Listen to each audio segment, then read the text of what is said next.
Beliau mengatakan, wa idh qala Ibrahim rabbi ij'al hadzal balada amina wa janubni wa baniya an na'budal asnam.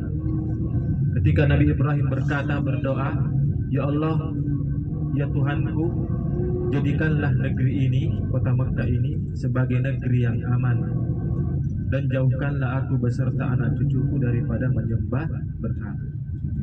Perlindungan Allah terhadap kota Mekkah ini kita bisa lihat adalah bagaimana tingkat kriminal ataupun tingkat kejahatan yang ada di kota ini adalah sangat minim. Jangankan manusianya Bapak Ibu, tumbuh-tumbuhannya saja dan daun-daunnya saja aman. Karena kita sebagai seorang muslim ataupun sebagai seseorang yang masuk ke dalam tanah haram, maka kita dilarang untuk mengganggu binatang-binatangnya ataupun memetik daun-daunnya. Termasuk adab kita kepada tanah haram adalah itu yang harus kita jaga. Tidak boleh berburu binatang, memetik daun-daunnya ataupun mencabut rumput-rumputnya. Kota Mekkah juga adalah kota yang paling dicintai oleh Rasulullah Sallallahu Alaihi Wasallam. Ya. Nabi Sallallahu Alaihi Wasallam seandainya kalau tidak terusir dari tempat ini, maka beliau tidak akan meninggalkan kota ini. Tetapi ketika beliau ingin berhijrah ke kota Madinah, beliau sempat menoleh ke belakang sambil mengatakan, wallahi innaki la khairu ardullahi wa ahabbu ardillahi ilallah walaula anni ukhrijtu minki ma kharajtu. Kata Nabi sallallahu alaihi wasallam, demi Allah, engkau adalah sebaik-baik bumi dan bumi Allah yang paling dicintai. Seandainya aku tidak diusir darimu, maka aku tidak akan keluar.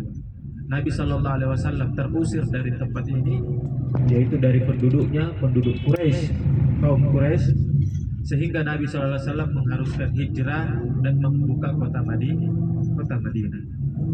Selanjutnya keutamaan yang bisa kita lihat adalah bagaimana Allah Subhanahu wa taala melipat gandakan salat yang kita laksanakan di tempat ini.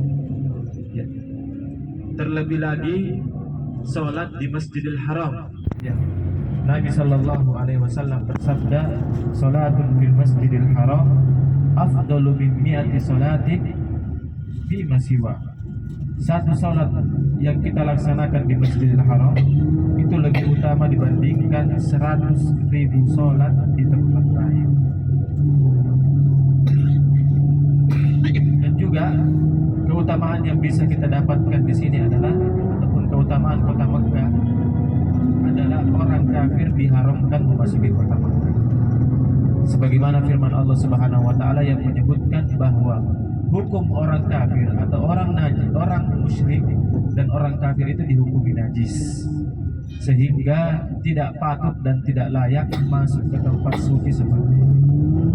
Bahkan dalam penjelasan Imam Ibnu Katsir menyebutkan bahwa jika ada orang kafir yang punya urusan di sini, maka dia harus mengurusnya di luar kota Mekkah.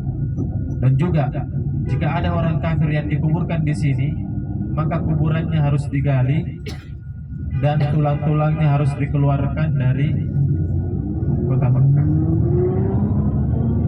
Selanjutnya, di kota Mekkah ini juga kita dilarang berbuat maksiat, sebagaimana pahala akan dilipat gandakan di kota ini, tetapi juga dosa akan berlipat ganda jika kita melakukan dosa di tempat ini.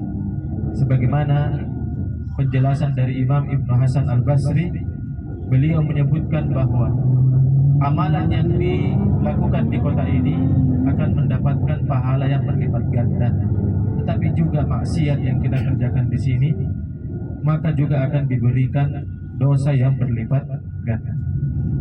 Di tanah Mekkah diharamkan berburu binatang ataupun berusaha mengejarnya, dan juga dilarang menebang pohon biak, memotong durinya ataupun mencabut tumbuh-tumbuhannya.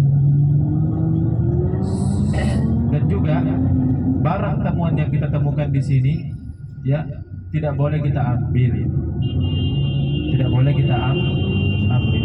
Berapapun nilainya ataupun berapapun kadarnya. Ya, jika kita mengambilnya, maka kita wajib mengumumkan dan mencari pemiliknya sepanjang umur hidup kita.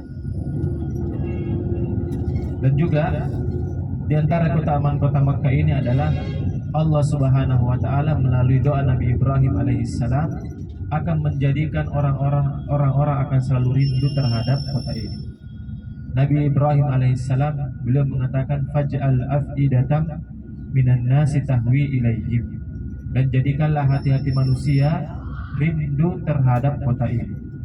Jadi kalau kita rindu dengan kota ini, apalagi terkadang kerinduan tersebut semakin menjadi-jadi ataupun semakin besar bagi orang yang sudah pernah datang ke sini, maka kita termasuk dalam doa Nabiullah Ibrahim alaihissalam. Itulah termasuk tanda-tanda iman kita ataupun hati kita adalah hati yang beriman dan masuk ke dalam doa Nabi Ibrahim alaihissalam. Bapak Ibu yang dirahmati Allah Subhanahu wa taala, di grup sudah kita berikan pengumuman berkaitan dengan hotel kita. Insya Allah hotel kita bernama Mater Al Iman. Ya, Mater Al Iman. Itu tulisan